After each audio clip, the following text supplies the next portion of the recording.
제2-2강입니다. 제2절 상업사용인. 로마자 1 상업사용인에 의의. 상업사용인은 개인상인이나 회사에 고용된 직원 중 하나이지만 이사나 감사하고도 다르지만 일반 직원하고도 다르죠. 상업사용인은 특정한 상인에 종속될 것, 영업활동에 대한 대리권이 있을 것, 자연인일 것을 요건으로 합니다. 상업사용인의 키워드는 종속하고 대리권입니다. 대리상, 중개상, 위탁매매인 등은 영업보조자이긴 하지만 특정한 상인에 종속된 것은 아니므로 상업사용인은 아닙니다. 이때 종속은 고용계약이 일반적이지만 꼭 고용계약을 하지 않더라도 지휘감독을 받는 관계라면 종속이라고 합니다. 내부 종사자인 일반 직원이나 단순 노무자하고 다른 점은 종속된 것은 같지만 대리권이 있나 없나에서 큰 차이가 있습니다. 예를 들면 인사부장, 회계과장은 대리권이 없으므로 상업사용인은 아닌 것이죠. 끝으로 실제 영업활동을 해야 하므로 자연인이 아닌 법인은 상업사용인이 될 수 없다는 거. 상법에서는 상업사용인으로 지배인과 부분적 포괄 대리권을 가진 사용인, 물건 판매 점포의 사용인 이렇게 셋을 규정하고 있습니다만 이것으로 제한되는 것은 물론 아닙니다. 로마자 2 지배인 1번. 지배인은 영업주의 영업에 관하여 재판상 또는 재판 외의 모든 행위에 관한 대리권을 가지는 상업사용인을 말합니다. 다른 상업사용인은 부분적인 대리권을 가지지만 지배인은 포괄적인 대리권을 가진다는 점에서 차원을 달리하죠. 지배인이라는 명칭을 사용하던 하지 않던 관계없이 포괄적인 대리권을 가지고 있으면 상법상 지배인이 되는데요. 가령 지점장이나 영업부장 또는 영업소장, 출장소장, 사업소장, 지사장 등의 명칭을 많이 사용합니다만 명칭만 가지고 판단할 것은 아니죠. 2번 지배인의 선임과 종임. 선임, 상인의 유형에 따라 지배인의 선임 절차는 다릅니다.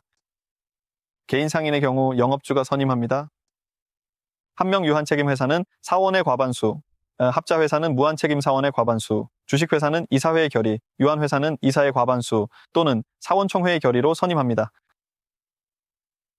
지배인의 수나 임기는 제한이 없습니다. 지배인은 실제 업무를 해야 하므로 자연인의 하나지만 대리인과 마찬가지로 행위 능력은 필요하지 않습니다.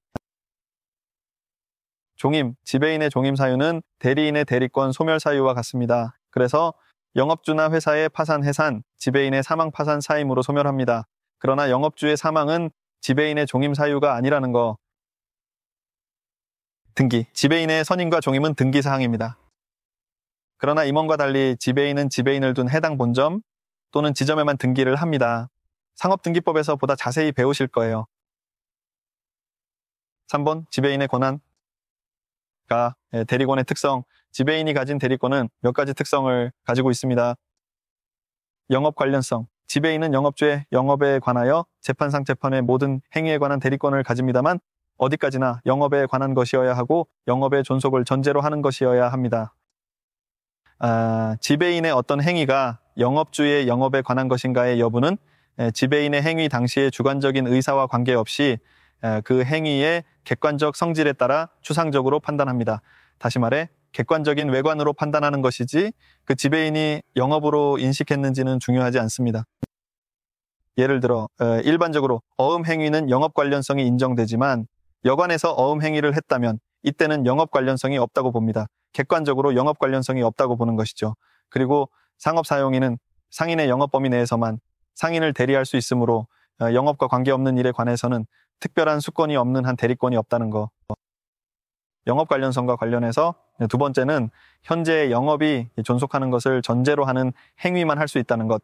그래서 점포 개설, 영업 양도 폐지 등은 대리권의 한계를 벗어나는 것이죠. 포괄성과 정형성. 지배인의 대리권의 범위는 포괄적이고 규정에 의해 일률적으로 정해진다는 특성을 가집니다. 이렇게 하는 이유는 당연히 거래 상대방의 신뢰를 위한 것이겠죠. 제한 불가성, 획일성. 영업주는 수권 행위를 통해 당연히 지배인의 대리권을 제한할 수 있습니다. 그렇지만 선 3제대에서는 그 제한을 이유로 대항할 수 없습니다. 지배인 대리권 제한은 등기할 수도 없지만 설령 등기를 하더라도 그 등기는 무효이고 아무런 효력이 없습니다. 다시 말해서 등기 여부와 관계없이 어떠한 경우에도 대리권 제한을 가지고 선 3자에게 대항 못한다는 거. 이건 특이한 것이니까 잘 기억해 두시기 바랍니다. 상대방에게 악의 중과실이 없다면 영업주는 대리권 제한을 이유로 대항할 수 없다. 같은 말입니다. 악의 중과실이 없는 상대방이 곧 선 3자이죠.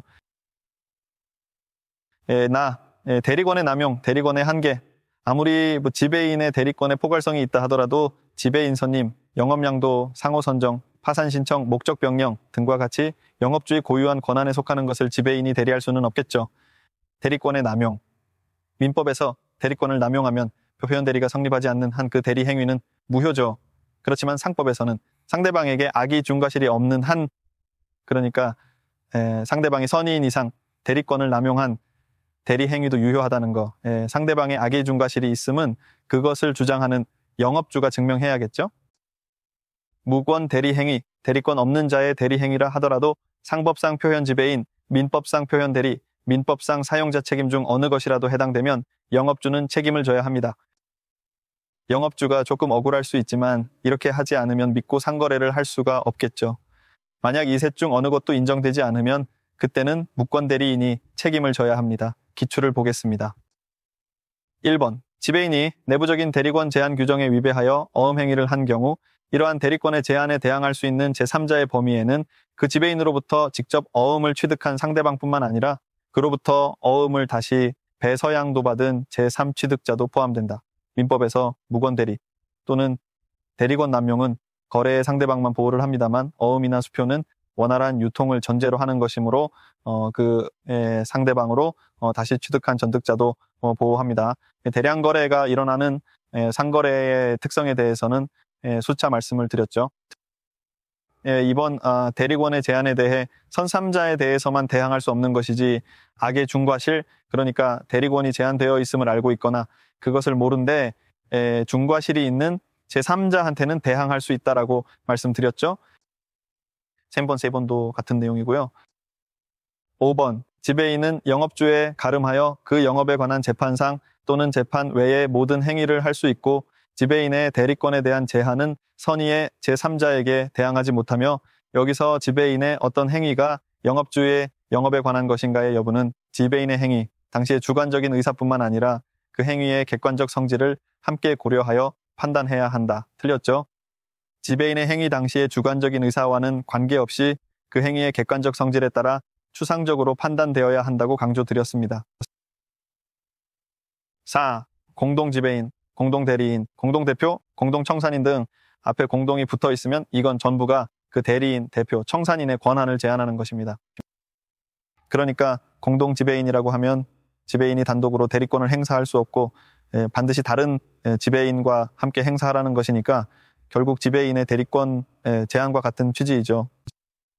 그렇지만 수동대리 행위는 각자 할 수 있습니다. 즉 공동지배인 중 한 명의 지배인에게만 의사표시를 하더라도 그것은 영업주에 대하여 효력이 있습니다. 공동지배인에 관한 사항은 등기사항이므로 등기하지 않았다면 법 37 1에 따라 선3자에게 대항하지 못합니다. 그리고 표현지배인 규정에 따라 표현의 책임도 질 수 있습니다. 공동지배인 중 일부가 다른 공동지배인에게 지배권을 포괄적으로 위임하는 것은 지배권의 남용을 방지하려는 공동지배인의 취지에 반함으로 불허한다. 당연하죠. 2명의 공동지배인을 선임했더니 한 명이 다른 한 명에게 지배권을 몽땅 위임해버리면 공동지배인을 선임할 이유가 없어지는 거죠. 만약 공동지배인이 단독으로 상업행위를 했다면 그것은 무권대리 행위가 됩니다. 만약 영업주가 공동지배인이다 라고 등기를 했다면 그러면 상대방에게 책임이 돌아갑니다. 왜? 공동지배인으로 등기가 되어 있다면 단독행위를 할 수 없다는 것을 상대방이 알면서도 했다라는 거니까 이건 영업주가 책임을 못 지죠. 그런데 영업주가 공동지배인인 사실을 등기하지 않았다면 선3자에게 대항할 수 없죠. 그리고 표현지배인, 사용자 책임도 성립하면 당연히 영업주는 이에 대해서도 책임을 져야 합니다. 기출을 보겠습니다. 1번, 공동지배인에 관한 사항은 등기사항이므로 영업주가 공동지배인인 사실을 등기하지 않았다면 제37조 제1항에 의하여 선의의 제3자에게 대항하지 못한다. 또한 표현지배인 규정에 따른 표현 책임도 질 수 있다. 방금 말씀드렸죠? 2번, 상인은 수인의 지배인에게 공동으로 대리권을 행사하게 할 수 있는데 이는 등기사항에는 해당하지 않는다. 틀렸어요. 지배인은 선임과 종임이 등기사항입니다. 원래 본지점은 공통등기를 하는 것이 원칙이지만 특이하게 지배인은 본점이면 본점, 지점이면 그 지점에만 등기합니다. 3번, 상인이 수인의 지배인에게 공동으로 대리권을 행사하게 하는 경우에 지배인 1인에 대한 의사표시는 영업주에 대하여 효력이 있다. 역시 좀 전에 설명드렸죠. 5. 표현 지배인가 민법상의 표현 대리와 같은 개념입니다. 다만 상법에서는 다른 점이 있으니까 그 부분을 잘 체크하시기 바랍니다. 표현 지배인은 지배인은 분명 아니지만 지배인으로 오인할 만한 명칭을 사용하는 자를 말합니다. 다음에서 설명할 표현 지배인의 요건을 갖춘 경우에는 무건 대리라 하더라도 영업주에게 책임을 물을 수 있게 됩니다. 여기까지는 민법과 같은데 다만 표현 지배인의 요건은 민법상 표현 대리와는 다르죠. 표현 지배인 요건.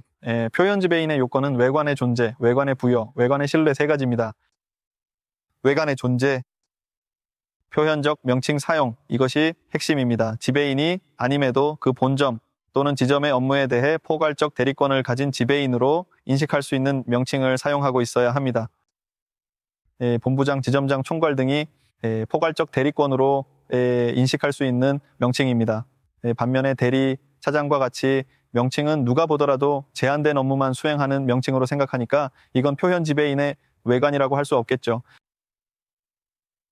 본 지점의 실체, 지배인은 독립하여 영업대외활동 결정권이 있는 영업장소에만 둘 수 있으므로 가령 보험회사 영업소와 같이 본 지점 업무를 단순히 보조하는 곳에서 마치 지배인과 같은 명칭을 사용하고 있더라도 이는 표현 지배인이 될 수 없습니다. 외관의 부여, 지배인으로서의 외관을 영업주가 부여했거나 최소한 영업주가 명시적, 묵시적으로 명칭의 사용을 허락한 경우여야 합니다. 만약 영업주 허락 없이 사용했다면 표현 지배인은 성립하지 않습니다. 그런데 표현 지배인은 성립하지 않더라도 사용자 책임은 피할 수 없겠죠? 외관의 신뢰, 상대방의 선의 무중 과실을 요합니다. 지배인의 명칭을 사용하고 있고 그것을 영업주가 부여했더라도 그자가 지배인이 아님을 상대방이 알거나 알 수 있었다면 그런 상대방까지 보호할 필요는 없겠죠. 표현 지배인의 효과, 만약 표현 지배인의 요건을 갖추었다면 이때는 영업주에게도 일정한 책임이 인정됩니다.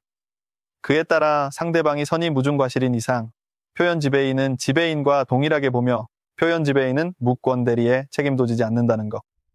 재판상 행위에 대해서는 표현 지배인 규정이 적용되지 않습니다. 따라서 표현 지배인의 행위는 재판상 행위가 아니어야 하죠. 기출 보겠습니다. 1번, 상법상 표현 지배인에 관한 규정이 적용되기 위하여는 당해 사용인의 근무 장소가 상법상 지점으로서의 실체를 구비하여야 한다 설명드렸죠.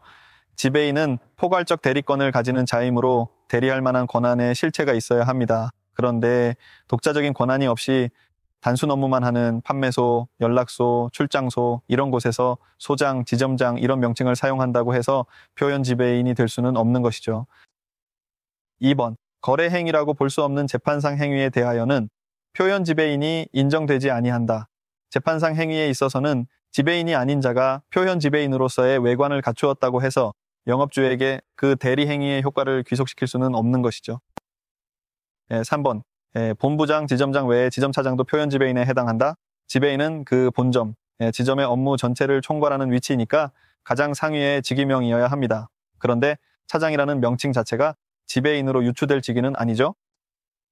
4번, 지배인이 한 어음 행위는 영업주에게 당연히 효력이 미치죠. 표현 지배인은 지배인과 동일하다고 했으니까 표현 지배인이 한 어음 행위도 똑같이 영업주에게 효력이 미칩니다. 5번, 2번에 같은 문제였습니다. 자, 제2강 중 두 번째 강의 마치고 쉬었다가 세 번째 강의 이어가겠습니다.